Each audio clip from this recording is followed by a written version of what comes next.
আমাকে ওরা চোখে 5 দিন আয়না ঘরে রেখেছিল। আল্লাহর একাত্ম রহমত ছাড়া বেরিয়ে আসার মতন কোনো পথ ছিল না। ওই সময় শুধু কান্না ছাড়া বিকল্প রাস্তা ছিল না। মালিকের একটু করুণা না হলে আমিও বেরিয়ে আসতে পারতাম না। অনেকেই বেরিয়ে আসতে পেরেছে, আর অনেকে বেরিয়ে আসতে পারেনি, ওখানে কঙ্কাল হয়েছে। কথা বলে ঠিক না ঠিক? সুতরাং আল্লাহর পথে থাকলে পরীক্ষা হবে কি হবে না? আমরা কি সেই পরীক্ষা দিতে তৈরি আছি? কারা কারা পরীক্ষা দেওয়ার জন্য প্রস্তুত? হাত উঁচু করে দেখা।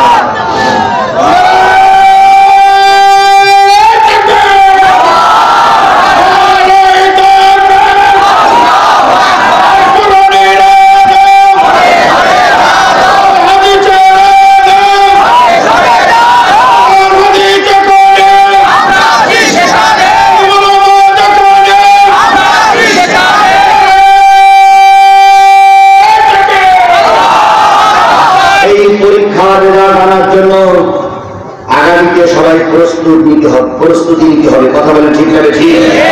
হাজারো জনতাকে এই সন্ধ্যাবেলা মাহফিলে শপথ বাক্য পাঠ করাতে চাই। আপনারা কি আল্লামা সাঈদীর রক্তের প্রতিশোধ চান? আপনারা কি আল্লামা সাঈদীর মৃত্যুর বিচার দেখতে চান? যদি তাই দেখতে চান তাহলে এখন থেকে শপথ নিতে হবে, পরিকল্পনা নিতে হবে। যাদের চোখ সূত্রে, যাদের পরিকল্পনায়, যে বিচারকের রায়ের মাধ্যমে আল্লামা সাঈদীকে তিলে তিলে মারা হয়েছে, ওই আল্লামা সাঈদীর যে বক্তব্য ছিল বাংলাদেশে একটা ইসলামী রাষ্ট্র দেখতে চায়।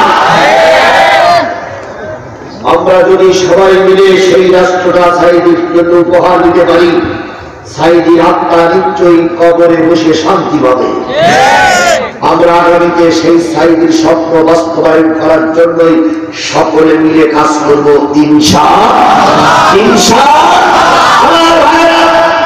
পরীক্ষা যত দেওয়া লেগেছে, পরীক্ষার সম্মুখীন যত হওয়া লেগেছে, অমুসলিমদের দ্বারা যতটা কষ্ট হয়েছে, একজন মুসলমান আর একজন মুসলমানের দ্বারা তার চাইতে বেশি কষ্ট হয়েছে। বলুন তো, আমাদের দেশের হুজুরদের দ্বারা মাইল, তারা কি হিন্দু? তারা কি খ্রিস্টান? তারা বলে নামাজি। 40-50 টাকা করে নাকি তাহাজ্জুদের নামাজ পড়ে। আর ওই স্বামী ওসমান বলেছিল উনি নাকি 70-80 টাকা নফল নামাজ পড়ে, তাহাজ্জুদের নামাজ পড়ে। আমি শেখ হাসিনা 40 টাকা তাহাজ্জুদি, আর স্বামী ওসমান 80 টাকা তাহাজ্জুদের কারণে আল্লামা সাঈদী বেজারে মারা গেল। এদেরকে নামাজি বললেও গুনাহ হবে, এদেরকে নামাজি বললেও গুনাহ হবে। নামাজি নামের কলঙ্ক।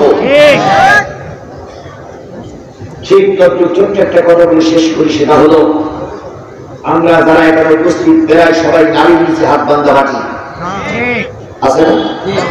আর বুকের উপরে হাত বান্ধা কিছু লোক আছে, যারা বুকের উপরে হাত বান্ধে তাদেরকে কি বলি? আহলে হাদিস বা মুহাম্মাদি। আর আমরা যারা নারীর নিচে হাত বান্ধে, আমরা কি আহলে হাদিস নই? না,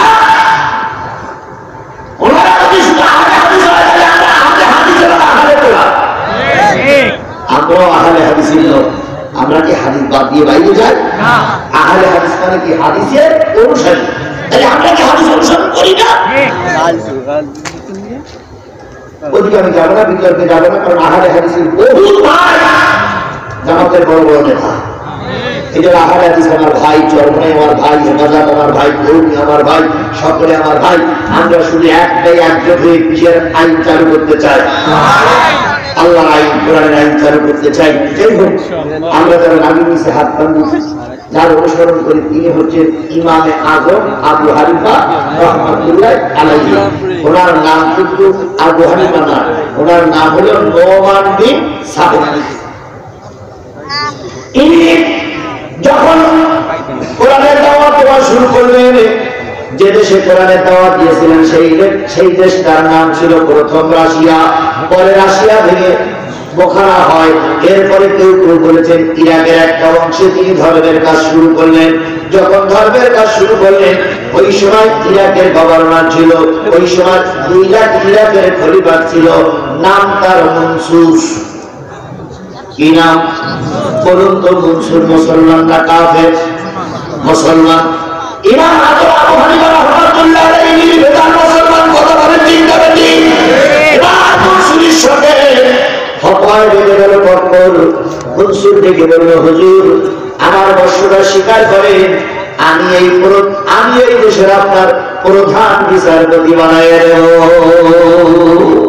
ইমাম আজম আবু হানিফা রাহমাতুল্লাহ আলাইহি মনে মনে ভাবলেন, যদি আমি প্রধান বিচারপতি হয়, সরকার বাহাদুরি যে বসে আছে অত বড় জালেম, অত বড় নারীবাদী, অত বড় নারীখোর, ওর আন্ডারে প্রধান বিচারপতি হলে ওর পত্র তো রায়ে লেখা। উনি বললেন না। মনসুর বললেন, হুজুর ভুল করতেছেন, জানেন দেশের খলিফা, আমার বিরুদ্ধে বিদ্রোহ করে কেউ টিকতে পারি না, আপনিও পারবেন না, আপনাকে কিন্তু মারা হবে। ইমাম আবু হানিফা রাহমাতুল্লাহ আলাইহি ভয় পেয়ে গেলেন। জোরে বলেন, ভয় পেয়ে গেলেন। আগের বাচ্চার মতো বললেন, জানের বাচ্চা সারা যত অত্যাচার করতে পারিস কর, তবু আমি আমার হাতের থেকে এক ইঞ্চি দূরে সরে যাব না। ওনার পরীক্ষা শুরু হয়েছে না হয়নি?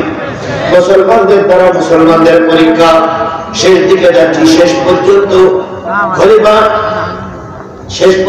খলিফা নামক এই মনসুর আবু হানিফা রাহমাতুল্লাহ আলাইহি জেলখানার ভিতরে গ্রেফতার করে রাখলেন। জেলখানার ভিতরে গ্রেফতার করে নানা রকম লোক দেখাইতে লাগলেন। খলিফার কথা শুনে যখন ইমাম আবু হানিফা রাহমাতুল্লাহ আলাইহি বর্ষটা স্বীকার করলেন না, তখন এইভাবে মনসুর টার্গেট দিল, হুজুরের উপরে দৈহিক অত্যাচার করতে হবে। অত্যাচার শুরু হলো। জল্লাদকে বলে দেওয়া হলো, দৈহিক সত্যটা বিধান দেওয়া সত্যটা আর সকালবেলা দেওয়া সত্যটা বিধান। তাহলে রাত দিন 24 ঘন্টার ভিতরে শরীরের ভিতরে কয়টা চাবুক করতে শুরু করলো? 140টা চাবুক খেতে খেতে ইমাম সাহেবের পিঠে ঘা হয়ে গেছে। শুধু ঘা হয় নাই, ঘায়ের ভিতরে পোকা ধরেছে।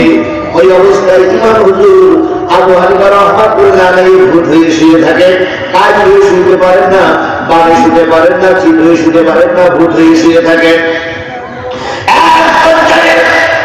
যখন সারা রাত ধরে রক্ত বাইরে যন্ত্রণা করে আল্লাহ জিকির করেন, ওর ভিতরে যত পায়ে গেছিল তারাও আল্লাহ আল্লাহ জিকির করে।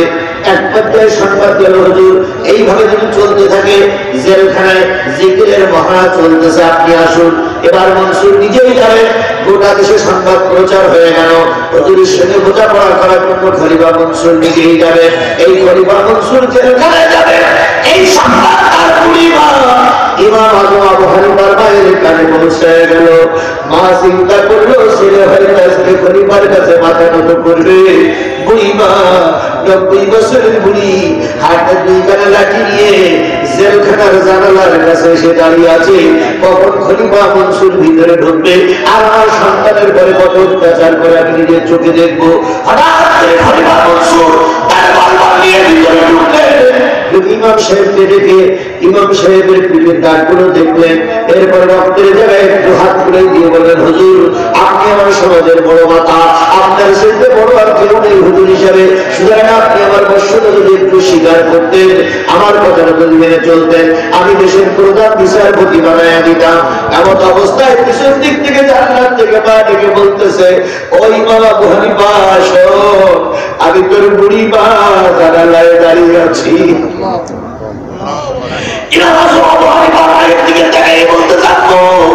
তুমি এই বয়সে এই জানালায় কেন? আমি এসেছি মনসুরের কথায় তুই যদি বর্ষটা স্বীকার করিস, আমি তোর শেষ সবক দিতে এসেছি। তোকে আমি পেটে 10 মাস বয়স ধারণ করেছিলাম। তুই যদি এখন মনসুরি গোলাম হয়ে যাই বাবা, আমি তোর 90 বছরের মা বলে গেলাম। কিয়ামতের দিন আমি তোর সন্তান বলে পরিচয় দিব না। যেমন মা তেমন ছা।